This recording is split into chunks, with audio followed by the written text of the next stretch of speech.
자연스럽게 이제 2부로 넘어가면 될 것 같습니다. 그래서 네. 이제는 룸에 대한 얘기를 좀 나눠보도록 하겠는데요. 네. 아까 룸 조금 말씀해 주셨지만 한 번 더 이제 정말 룸이 어떤 앱이고 어떤 목적을 가지고 있고 뭐 어떤 기능이 있는지 설명을 아마 써보신 분들이 많겠지만 한번 설명을 좀 부탁드리겠습니다. 네. 아마 저희 회사 히스토리를 잠깐 말씀드리는 게 아마 이해하시는 데 도움이 될 것 같고요. 앞서 일부에 말씀드렸던 것처럼 이제 누움에서 제품을 처음 내놓은 거는 2008년도였습니다. 그러니까 굉장히 사실은 거의 10년 전부터 헬스케어 제품을 냈고요. 그 시작점은 이제 운동을 좀 어떻게 보면 과격하게 해야 된다고 그러나요? 좀 운동을 좀 굉장히 취미로 열심히 하시는 예를 들면 뭐 최박사님 같은 분들 이런 분들이 쓸 목적으로 처음에 앱을 만들었습니다. 카디오 트레이너. 네. 카디오 트레이너. 네. 그러니까 이게 카디오가 이제 영어 표현으로 유산소를 카디오라고 그러잖아요. 달리기 같은 거. 그러니까 달리거나 자전거를 타면서 앱에서 이제 뭐 소리나 이런 걸로 뭐 GPS 기반으로 이제 얼마만큼을 너가 운동을 했다. 그걸 이렇게 알려주는 형태의 서비스를 냈었고요. 뭐 이제 그 당시가 딱 처음에 그런 제품 나왔을 때 이제 반향이 있었던 게 스마트폰 이제 들고 다니고 스마트폰에 GPS가 내장돼 있으니까 내가 운동을 얼마나 했는지를 알 수가 있구나. 이게 약간 초반에 모바일 플랫폼이 적용 때 유행처럼 번졌습니다.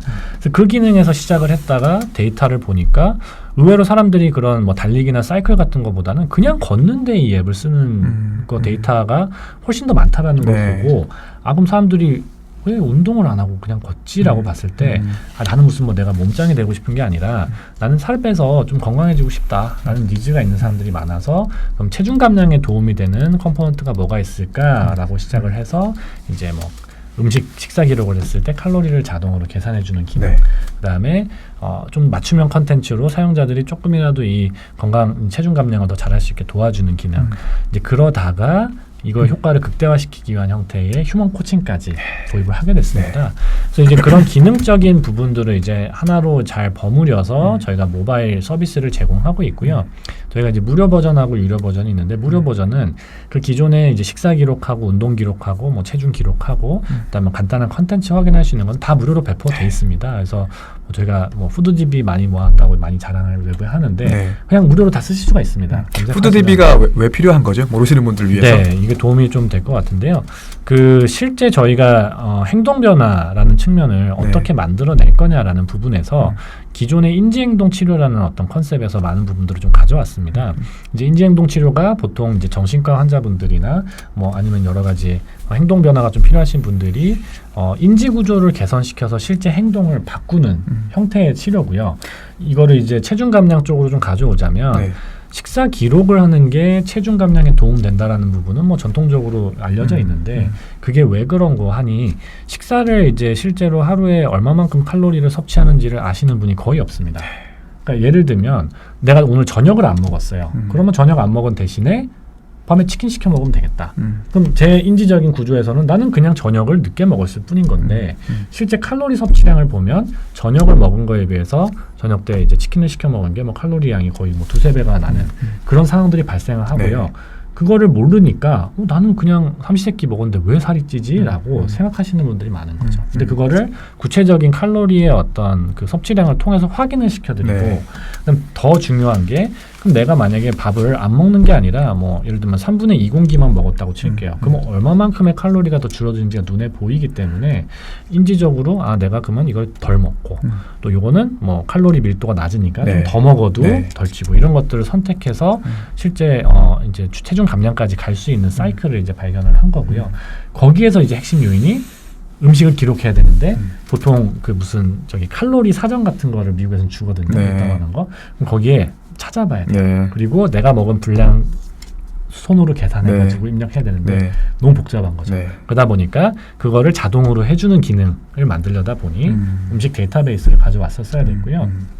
저희가 지금 글로벌 기준으로는 보통 뭐 한 370만 건 정도 DB가 있다 얘기를 하고요. 근데 그 중에서 뭐 일부 사온 것도 있지만 뭐 꽤 많은 부분들은 저희가 직접 이 하시는 분들을 고용해서 뭐 제조사 홈페이지에서 뭐 새로 나온 제품에 대한 거를 직접 다 이제 가져와서 검수해서 이제 업데이트하고 또 소비자분들께서 이거 없어요라고 제보해 주신 거는 저희가 직접 찾아가지고 또 업데이트하고 그런 식으로 DB를 계속 늘려왔었습니다. 그래서 그런 식의 푸드 DB가 사실은 직접 모으는 케이스가 많지 않았다 보니까 뭐 좀 장점으로 보시는 경우들이 있고요. 그러다 보니까 이제 저희 제품의 여러 가지 속성들을 합치고 또 그거를 아무리 합쳤다고 해도 여전히 이거 뭐 열심히 쓰는 사람만 쓰는 거 아니냐라는 질문이 많이 나오거든요. 네. 그리고 실제로 보면 잘 쓰시는 분들은 살 빠져요. 근데 잘 안 쓰면 당연히 안 빠지겠죠.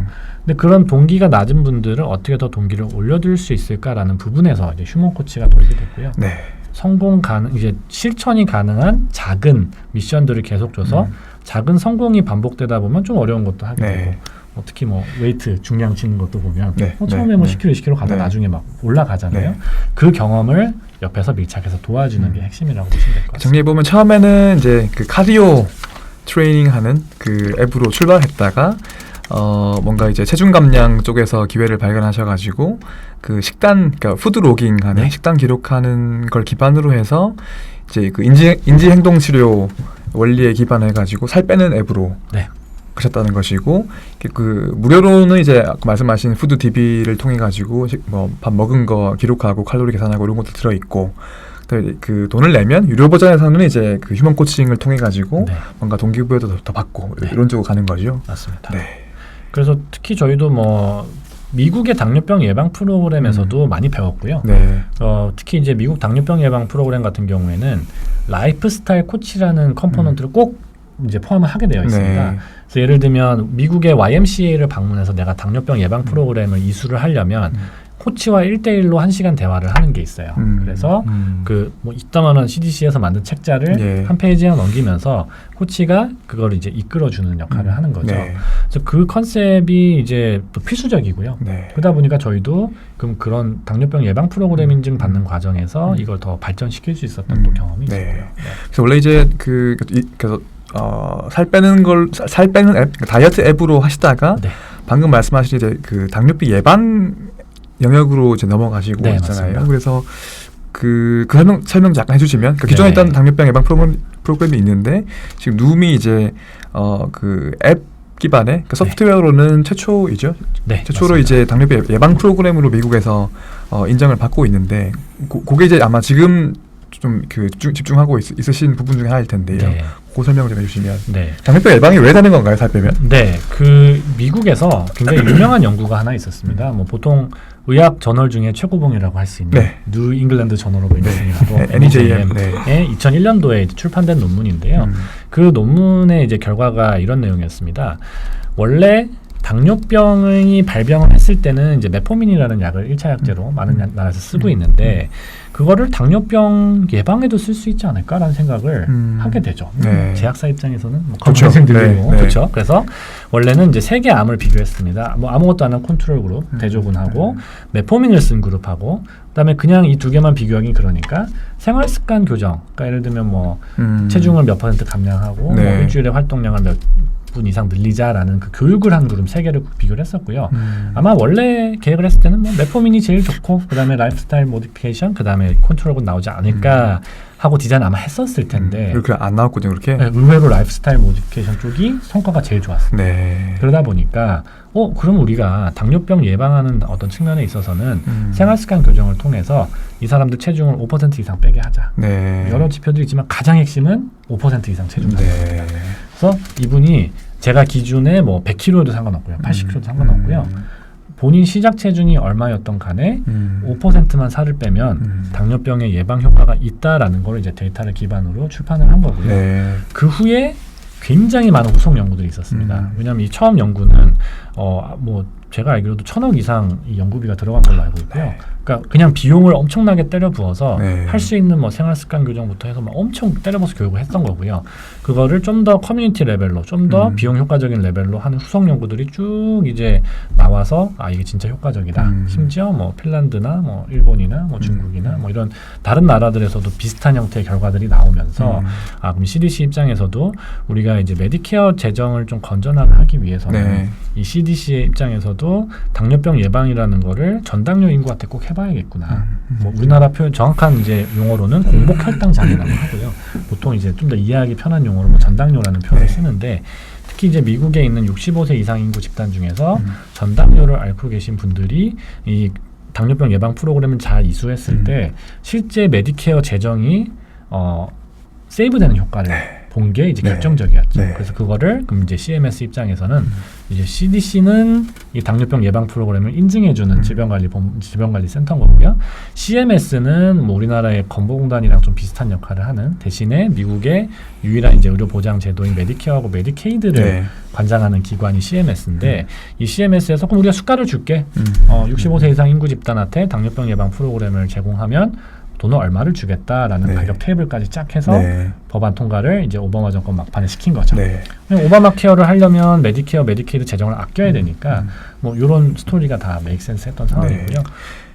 그게 이제 통과되면서 갑자기 룸에 한 단계 더 이제 성장을 하게 된 네, 계기가 된 됐습니다. 거죠. 네. 사실은 근데 그거를 하기 위해서는 사실 그 전에 많은 그 연구들을 했을 것 같거든요. 네네네. 네, 왜냐하면 그 5%의 체중 감량을 한다는 거를 룸을 쓰면 이게 5% 체중 감량 된다. 네. 무조건 된다.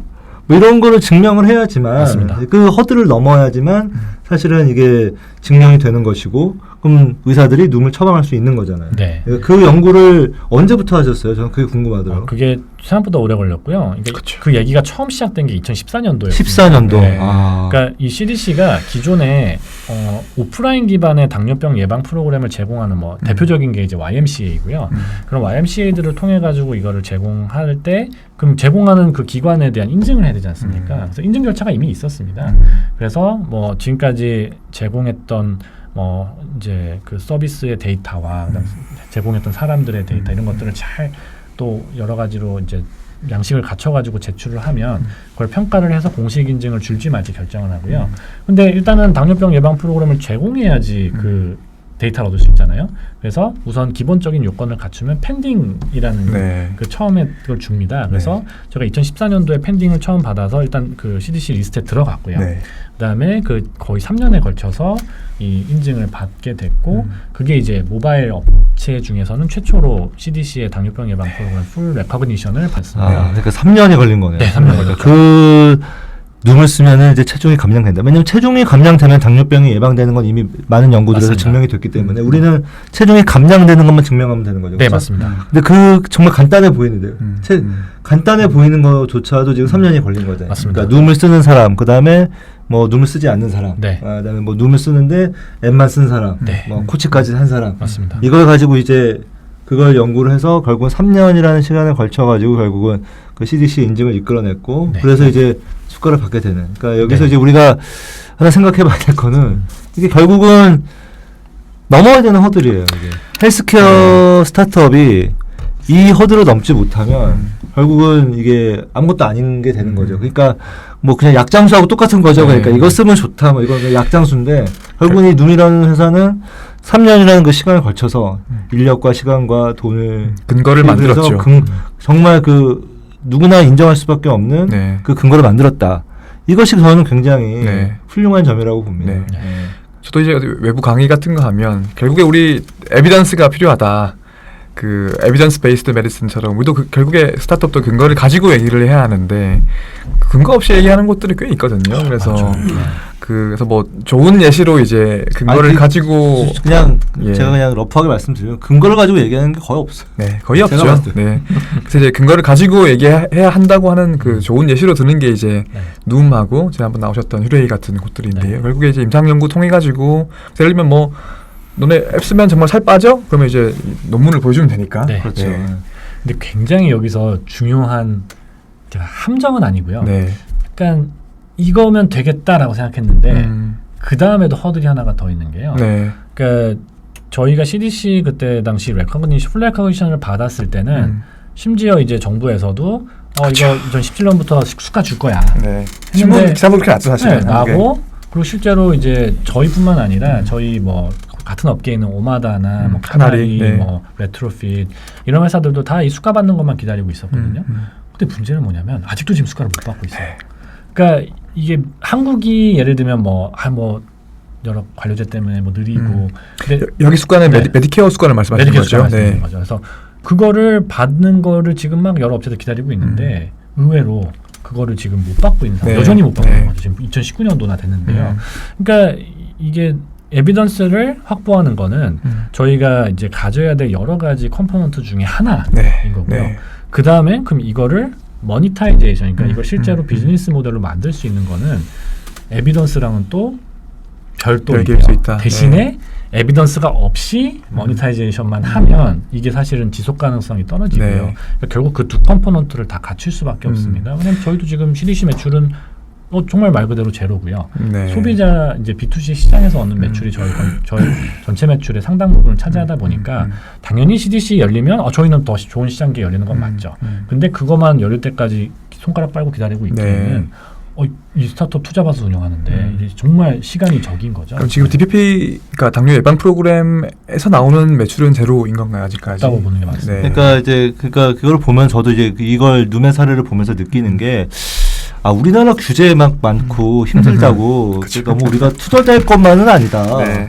미국 같이 그렇게 정말 미국 의료비가 어마어마한 GDP 15%를 쓰는데 네. 우리나라에 그럼 몇십 배인 거거든요. 네. 그 어마어마한 의료비 때문에 고민하는 그 미국조차도 이런 어떤 새로운 어떤 거를 받아들이고 그걸 적용시키고 하는데 그만큼 시간이 걸리고 네. 하는데 우리나라는 뭐 그렇게 보면 오히려 뭐 이게 우리가 너무 그러니까 여기서 우리나라의 그 어떤 규제나 이런 것도 너무 규제다 때문에 못한다.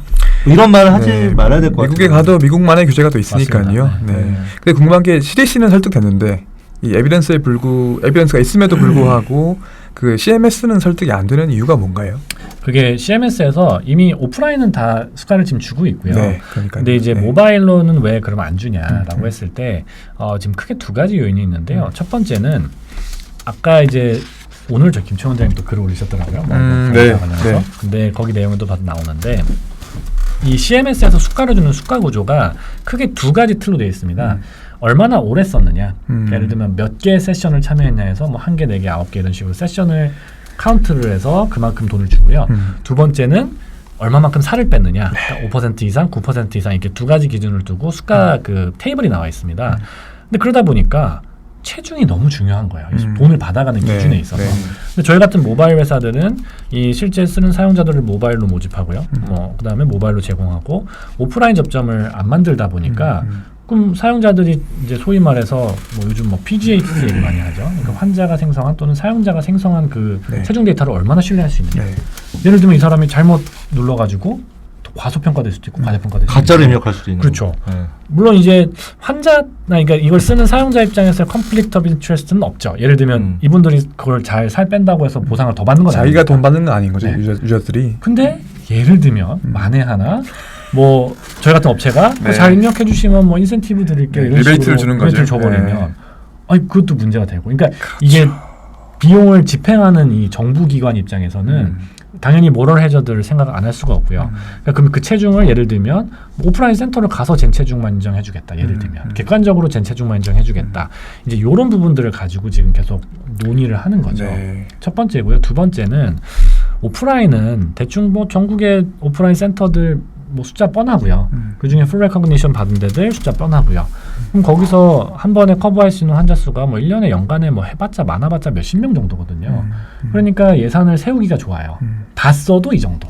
근데 이제 모바일은 이게 스케일러블리티가 없고요. 다르니까. 또 저희 같이 이렇게 좀 뭐라 해야 되나 이런 마케팅을 좀 경험해본 회사들은 거꾸로 말해서 DPP 이제 CDC 그러니까 CMS의 수가를 받을 수 있는 요건 있는 환자들을 왕창 모아와서 우리도 코치 많이 뽑아놨으니까 네. 열심히 해주고 네. 수가를 갑자기 확 신청을 해버리면 네. 이 예산은 어떻게 하지? 네. 라는 그 두려움이 있는 거죠. 네. 그러니까 어떻게 보면 결국 정부에서 예산을 쓰는 것에 대한 어떤 그 방식, 그다음에 방법, 그리고 어떻게 그거를 주어진 예산 내에서 할 거냐. 그럼 예를 들면 예산 다 쓰면은 했다고 데이터 제출했는데 그럼 돈을 안 줄 거냐. 이런 이슈들이 조금 복잡하게 얽힌 거죠. 그러니까 CMS도 결국에는 이게 뭔가 과거에 오프라인 기반의 그 방식으로는 되게 잘 하고 있지만 네. 새로운 디지털라이즈된 뭐 인터벤션이라 그럴까요? 그러면 네. 지금 적응을 못 하고 있는 적응을 해나가는 단계라고 네. 볼 수 있겠네요. 왜냐하면 워낙 새롭고요. 네. 그 기존의 어떤 수가 지불 방식이라든지 네. 또는 그러니까 기존의 인프라가 어떻게 워킹하느냐가 네. 이제 새로운 이 툴이 너무 새롭다 보니까 네. 그걸 담아내기엔 좀 이제 구멍들이 많이 있는 거죠. 근데 이제 뭐 갑자기 눔이 많이 데리고 와서 많은 분들에게 효과를 다 잘 줄 수 있으면 네. 뭐 저 메디케어 재정으로도 더 좋은 거 아닌가요? 그러면? 그렇긴 한데 그런데 이제 메디케어- 네. 그런 메디케어 같은 것은 우리나라 건보공단도 마찬가지예요. 네. 워낙 거대한 돈을 맞습니다. 움직인다 보니까 뭔가 이렇게 한번 안 될 수 있으니까. 한번 잘못된 길로 가면은 그냥 몇 조가 그냥 날아가잖아요. 네. 그러니까 그 결정을 내리기가 쉽지가 않은 거예요. 그래서 저는 오히려 뭐 그런 관점에서 보면은 이제 그 국가 보다는 이제 미국도 그 보험사들이 맞습니다. 굉장히 많이 네. 있잖아요. 그래서 그런 보험사들과 연계해서 뭐 저는 비즈니스를 하는 게 네. 맞는 방향이라고 저는 맞습니다. 좀 생각이 들고